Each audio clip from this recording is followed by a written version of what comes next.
Welcome to Black and White Cairo Ministries, where Christ is meeting you in a personal view. Today we're going to pick up from Luke chapter 12, verse 13 to 21.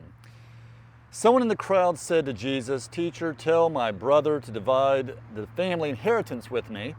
But he said to him, "Friend, who set me to be a judge or arbitrator over you?"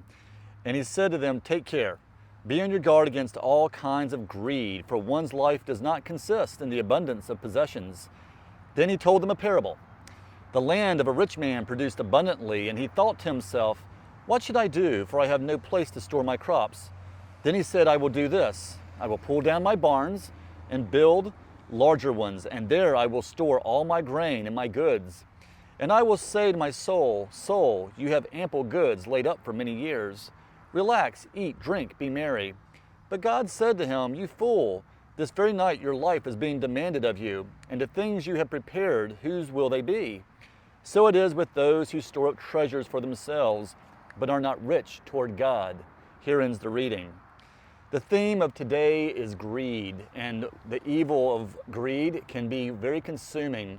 There are many people that I've met on occasion as a priest who have lived a full life, have built up great inheritance, only to see their family fight over it at the end.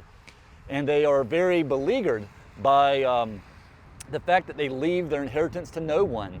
They've built those bigger barns, they have built those portfolios, and they have amassed great amounts of wealth. But what is most important? It's not the wealth, it's your relationships. And therefore, we're going to see today what could happen with the spoils of greed. And I'm going to take you to a place in just a minute here where I'm going to show you where greed can be seen at its fullest. A place that may come as a surprise to you, but it certainly will be evident once I show you. So today we are reminded not to be foolish, not to be greedy, as Jesus tells us that our heavenly treasure is certainly more important than our earthly treasure.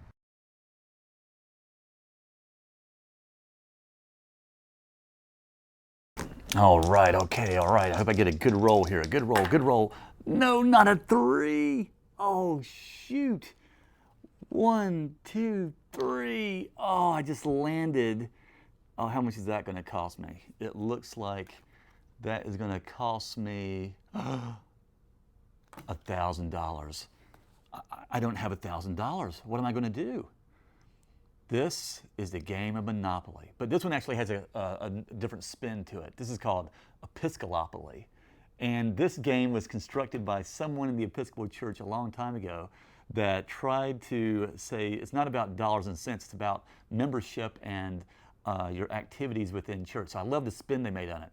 But I'm bringing this to light to you because in the Roberts family, three of us love Monopoly. We love to play it, but it comes with great agony when we lose. See, the essence of Monopoly is about greed. You have to win by shutting everybody else out. Now, all games have that same type of theme to it. To win, you have to put the others beneath you. But it's a little different when you start to look at how you collect property and money, and you hope that people will land on you for their own suffering and for your own gain.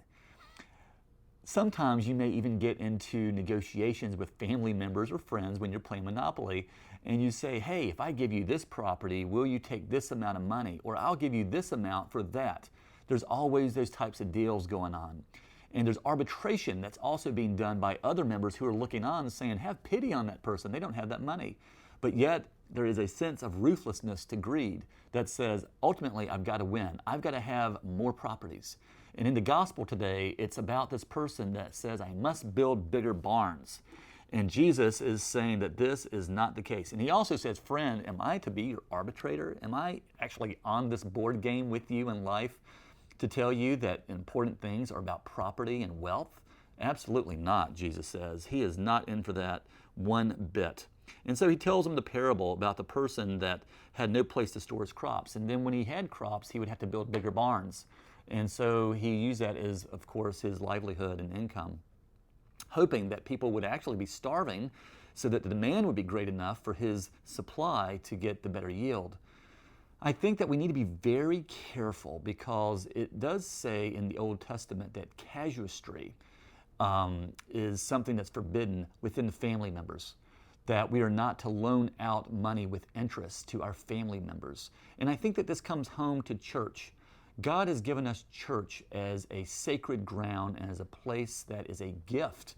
The mortar, the brick, the steeple, the bells, everything about it was given by people's hard-earned income, but it's to be given freely. And the church is supposed to emulate that free will offering into the public. Not that we're to be taken advantage of or the property will be taken from us, but we certainly want to abstain from anything that resembles casuistry, which can lead to greed.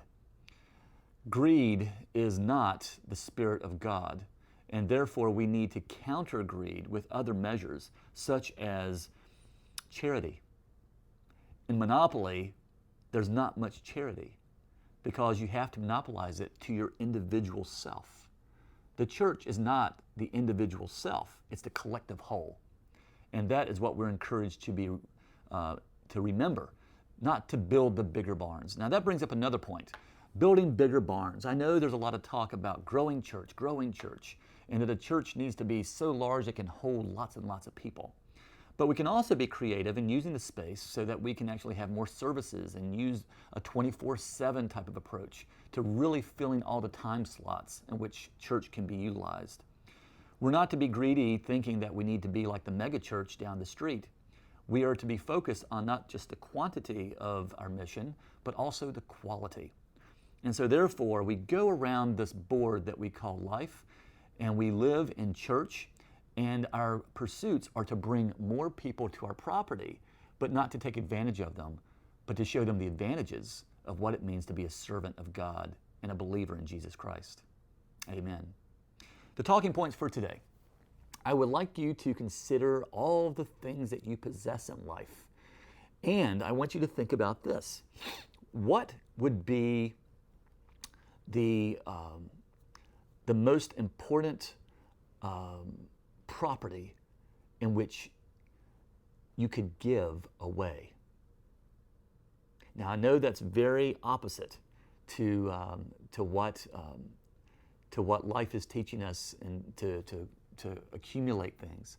But I want you to consider what is something that you can give, because the opposite of greed is charity. So think about that. What property, what is it, something that you're clinging on to so dearly and putting all your pieces on? What is something that you can actually give away? Think about that. Secondly, how do you personally deal with greed? When you see it in others or you see it in yourself, how do you deal with greed? I look forward to hearing your responses here at Black and White Cairo Ministry, where Christ is meeting you in a personal view. Go forth in the name of Christ.